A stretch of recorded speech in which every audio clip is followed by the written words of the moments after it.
అందరికీ నమస్కారం. ఈరోజు గొల్లపల్లి పిహెచ్సిలో టీబీ అభియాన్లో భాగంగా ఎక్స్రే డిటెక్షన్ క్యాంప్ అనేది పెట్టడం జరిగింది.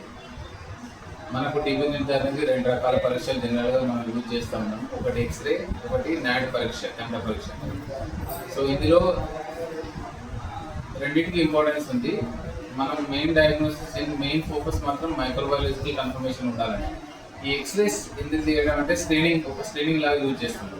ఆల్రెడీ జబ్బు ఉందా, లేకపోతే మందులు వాటి మధ్యలో ఏమైనా కొన్ని లంగ్స్ ఏమైనా చేంజెస్ వచ్చినాయా, లేకపోతే ఆల్రెడీ ట్రీటెడ్ కేసెస్, ఇవన్నీ ఒక ఐడియా రావడానికి చేస్తా ఉన్నాం.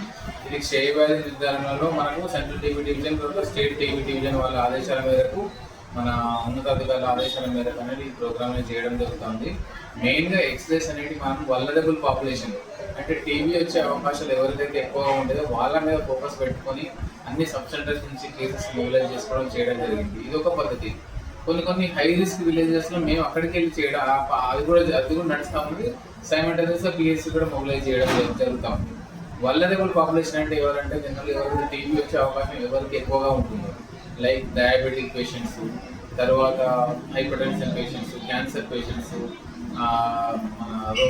మాల్న్యూట్రిషన్ అంటే ఈ ఫుడ్ సరిగ్గా తీసుకునే వాళ్ళకి, పౌష్టికాహార లోపంతో బాధపడే వాళ్ళకి, ఆల్కహాలిక్స్కి, లేకపోతే సిరోసిస్ ఆఫ్ లివర్, లేకపోతే ఏ రకమైన లివర్ డ్యామేజ్ ఉన్న క్రానిక్ కిడ్నీ డిసీజ్ పేషెంట్స్కి, రక్తహీనత ఉన్న వాళ్ళకి, సో ఓల్డ్ ఏజ్ పీపుల్కి, తర్వాత ఇండస్ట్రీస్లో పనిచేసే వాళ్ళకి, డస్ట్ ఎక్స్పోజర్ ఎక్కువ ఉన్న వాళ్ళకి, డ్రగ్ అడిక్ట్స్, అందరికీ కూడా ఏంటంటే మనకు టీబీ అనేది ఎక్కువ వచ్చే అవకాశం ఉంటుంది. ఎందుకంటే రోగ నిరోధక శక్తి ఎక్కడైతే తక్కువ ఉంటుందో అక్కడ వాళ్ళకి టీబీ వచ్చే అవకాశం ఉంటుంది.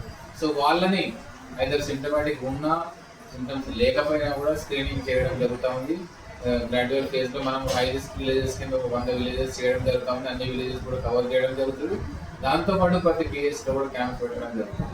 సో మేము రిక్రూట్ చేసినంటే ప్రజలకి ఎప్పుడైతే ఈ కొన్ని లక్షణాలు ఉన్నప్పుడు స్క్రీన్ చేసుకోవడం మంచిది. లైక్ జ్వరం ఉండడం, దగ్గు ఉండడం, దగ్గుతో పాటు తెమ్మడ రావడం, లేదా దగ్గుతో పాటు రక్తం రావడం, ఆకలి లేకపోవడం, బరువు తగ్గడం, సాయంత్రం పూట చెమటలు రావడం, లేకపోతే క్రానిక్ డయేరియాస్ అంటే క్రానిక్ మోషన్స్ ఉండడం, దీర్ఘకాలికమైన కడుపు నొప్పి ఉండడం, లేకపోతే డీప్ బోన్ పెయిన్ ఉండడం, వెన్నెముక నొప్పి ఉండడం, లేకపోతే క్రానిక్ హెడేక్స్ అట్లాంటివి ఏమైనా ఉన్నా, తర్వాత ఏమైనా సడన్గా విజన్ లాస్ ఏమైనా అయినా కూడా ఇట్లాంటి కేసెస్ అన్నీ కూడా మనం స్క్రీన్ చేయాలి. ఇవే పద్ధతులు కాకుండా లైక్ ఎక్స్రే, నాడ్ పరీక్షలే కాకుండా ఒక్కొక్క అవయవానికి సంబంధించి ఒక్కొక్క టెస్ట్ అనేది మనకు ఉంటుంది.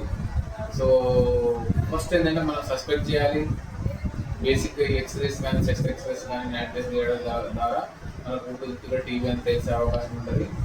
అండ్ మనం అర్లీగా కనుక డయాగ్నోస్ కాకపోతే ఏంటంటే ఒక్కొక్క కేసు ఒక 30-40 మందికి ఆ టీబీ అంటించే ఆ క్రిములని గాలి ద్వారా టీబీ వచ్చిన వ్యక్తి నుంచి మరో వ్యక్తికి తుంపర్ల ద్వారా స్ప్రెడ్ అయ్యే అవకాశం ఉంది. ఎస్పెషల్లీ ఫ్యామిలీ మెంబర్స్ వచ్చే అవకాశం ఉంది కాబట్టి, దగ్గర ఉండే వాళ్ళకి వచ్చే అవకాశం ఉంది కాబట్టి ఖచ్చితంగా కూడా ఈ సింప్టమ్స్ ఎర్లీగా టెస్ట్ చేసుకోవాలి. మందులు వాడడం వల్ల వేరే వాళ్ళకి రాకుండా అవుతుంది.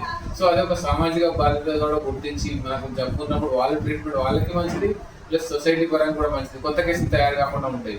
ఎందుకంటే ఒక కేసు ట్రీట్ అయ్యే లోపల అలా డిలేడ్ ప్రజెంటేషన్ ఉందనుకోండి, ఇంకొక 20 కేసులు తయారవుతాయి. సో అట్లా కాకుండా చూసుకోవాల్సిన బాధ్యత ప్రతి ఒక్కరి మీద ఉంది. అర్లీగా కొన్ని సింటమ్స్ రాగానే మనం టెస్ట్ చేయించుకోవాలి, దాన్ని చేసుకోవాలి, మందులు వాడాలి. పౌష్టికాహారం తీసుకుంటూ డెఫినెట్గా టీబీ నుంచి మనము బయటపడవచ్చు. ఒక టీబీ లేని సమాజం, తర్వాత టీబీ డెత్స్ లేని సమాజాన్ని కోరుకొని మనం ఈ యాక్టివిటీస్ అన్ని మనం ప్రభుత్వం చేస్తూ ఉంది. దీనికి అందరూ సహకరించాలని కోరుతున్నాం.